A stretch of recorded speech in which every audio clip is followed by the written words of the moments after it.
जहांगीरपुरी में आज एमसीडी का ऑपरेशन बुलडोजर चला और इस वक्त हमारे साथ जुड़ रहे हैं आदेश गुप्ता जी, जो प्रदेश अध्यक्ष हैं बीजेपी के। सर, आपका रिपब्लिक पर स्वागत है। सर, जिस तरीके से आज एमसीडी का ऑपरेशन बुलडोजर चला जहांगीरपुरी पर, लेकिन स्टे लग गया, आपका क्या कहना है? क्योंकि सर, जो तमाम राजनीतिक पार्टियां वो कह रही हैं कि बीजेपी जो है इस पूरे मुद्दे पर राजनीति कर रही है। देखिए, मैं आपके चैनल के माध्यम से ये बताना चाहता हूँ, ये पहली कार्रवाई नहीं है। एमसीडी लगातार इस तरह की कार्रवाई करती रहती है। ये इसी साल की 7वीं कार्रवाई जहांगीरपुरी में निगम के द्वारा हो रही है, जहां पर अतिक्रमण हटाना हो या अवैध निर्माण को हटाना हो। लेकिन आज सियासत वो लोग कर रहे हैं जिनको दंगाइयों से सिंपैथी है, और इसीलिए आपने देखा होगा किस तरह कोर्ट में जाकर दंगाइयों का बचाव करने के लिए कोर्ट में जा रहे हैं लोग। और कौन जा रहा है? वही वकील साहब जा रहे हैं जो राम मंदिर बनने का विरोध कर रहे थे। राम मंदिर पर निर्णय ना हो, इसके लिए कोर्ट में उन्होंने अर्जी दी थी। और ये वही लोग हैं जो आम आदमी पार्टी का समर्थन करते हैं, वही संस्था है। और वो जो मैडम वहां चली गई कम्युनिस्ट पार्टी की नेता, वो भी वही हैं। तो ये अब सेकुलर गैंग सक्रिय हो गया है। वही गैंग है जिन्होंने वर्षों बरस देश के अंदर सांप्रदायिकता फैलाई है, धार्मिक उन्माद फैलाया है, और अब उनकी दुकानें बंद हो चुकी हैं, इसलिए फिर दोबारा वो इस तरह की सक्रियता दिखा रहे हैं। लेकिन सब लोग देख रहे हैं कि दंगाइयों को कौन बचा रहा है। आप बुलडोजर की बात करते हैं, बुलडोजर जब चलता है तो आप सांप्रदायिकता की बात करते हो। और अगर दिल्ली पुलिस और शोभा यात्रा में शामिल लोगों पर अगर गोलियां और पत्थर बरसाए जाते हैं तो आप सांप्रदायिकता की बात नहीं करते हैं, तो आप धर्म की बात नहीं करते हैं। दंगाइयों का कोई धर्म नहीं होता है। ये समझना जिस दिन राजनीतिक दलों के लोगों को आ जाएगा, उस दिन इस देश के अंदर कोई भी दिक्कत नहीं होने वाली। और जो लोग इस तरह की बातें करते हैं, उनको यह समझना चाहिए कि ये देश जो कार्रवाई हुई है वहां पर, वो किसी धर्म को देखकर नहीं हुई। वहां कोई हिंदू हो, मुसलमान हो, जिसने भी किया है अतिक्रमण, सबके ऊपर कार्रवाई हुई। सर, इंक्रोचमेंट के ऊपर कार्रवाई की है एमसीडी ने, लेकिन सर, जिस तरह से आपने मैडम का नाम लिया, यानी आप कम्युनिस्ट पार्टी की वृंदा करात का नाम ले रहे हैं जो कोर्ट के ऑर्डर वहां पर लेकर गई, या फिर आप सवाल उठा रहे हैं वो वकील कपिल सिब्बल, यानी आप कांग्रेस के ऊपर भी सवाल उठा रहे हैं, कम्युनिस्ट पार्टी के ऊपर भी सवाल उठा रहे हैं और आम आदमी पार्टी पर भी सवाल उठा रहे हैं।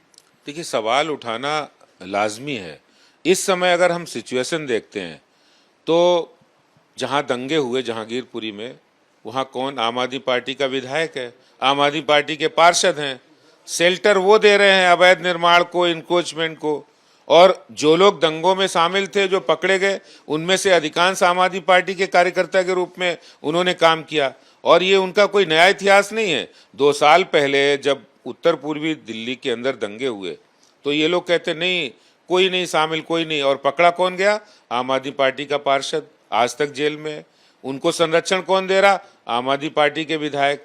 तो सवाल ये कि इन लोगों को, ये सांप्रदायिक और धर्म के आधार पर जो लोग राजनीतिक रोटियां सेकते हैं, उन लोगों को आज उन लोगों का चेहरा एक्सपोज हो गया, क्योंकि उनको दिल्ली पुलिस नहीं दिख रही है। दिल्ली पुलिस ने इतना बेहतर काम किया, उन्होंने दंगे को रोक दिया, दंगे को बढ़ने नहीं दिया, दंगाइयों को पकड़ लिया समय पे और कार्रवाई की, और जांच चल रही है और भी कार्रवाई होगी।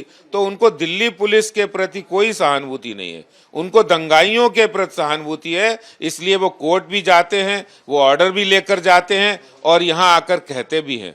लेकिन मैं आपके चैनल पे एक बात और बताना चाहता हूँ, आप भी जाकर पता कर सकते हैं। आज दिल्ली पुलिस के जितने भी थाने हैं, उन थानों में जितने क्रिमिनल हिस्ट्री सीटर हैं, आज की तारीख में वही आम आदमी पार्टी के कार्यकर्ता बने हुए हैं। ये दिल्ली आम आदमी पार्टी, दिल्ली के बारे में दिल्ली के लोगों को ये बात पता है, इसीलिए इस तरह की क्रिमिनल एक्टिविटी में शामिल लोगों को आम आदमी पार्टी प्रश्रय दे रही है। सर, जिस तरीके से इंक्रोचमेंट की कार्रवाई की है एमसीडी ने, ये भी बोला जा रहा है, लगातार ये भी बात आ रही है कि रोहिंग्याज और बांग्लादेशी जो हैं वो लोग आके वहां पे बसे हैं। क्या ये एक वजह है या फिर क्या वजह है? क्योंकि ये भी जिस तरीके से हम देख रहे हैं, बीते दिनों तमाम बातें हो रही हैं, उसमें ये बात भी निकल कर आ रही है। देखिए, बिल्कुल आपने सही कहा, ये एक बहुत बड़ी वजह है।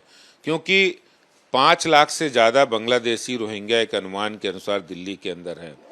और सवाल उठता है कि 5 साल पहले की याचिका दायर की जाती है उस याचिका में ये रिक्वेस्ट है कि बांग्लादेशी रोहिंग्या को पहचान करके आप बाहर करिए। पहचान कराने का काम, इस प्रोसिक्यूशन का काम किसका है? दिल्ली सरकार का। दिल्ली सरकार 2017 की याचिका पे आज 2022 में 5 सालों में वो जवाब दाखिल नहीं कर पाई, क्योंकि नियत नहीं है। क्योंकि उनकी नियत है कि बांग्लादेशी रोहिंग्या को कहीं फ्री में राशन दे दो, फ्री में उनको पानी दे दो, बिजली दे दो, दामाद की तरह उन्हें रखो। क्यों रखो? क्योंकि वो आपको वोट करते हैं। वोट बैंक की पॉलिटिक्स हो रही है। तो वोट ज़्यादा जरूरी है या देश ज़्यादा जरूरी है?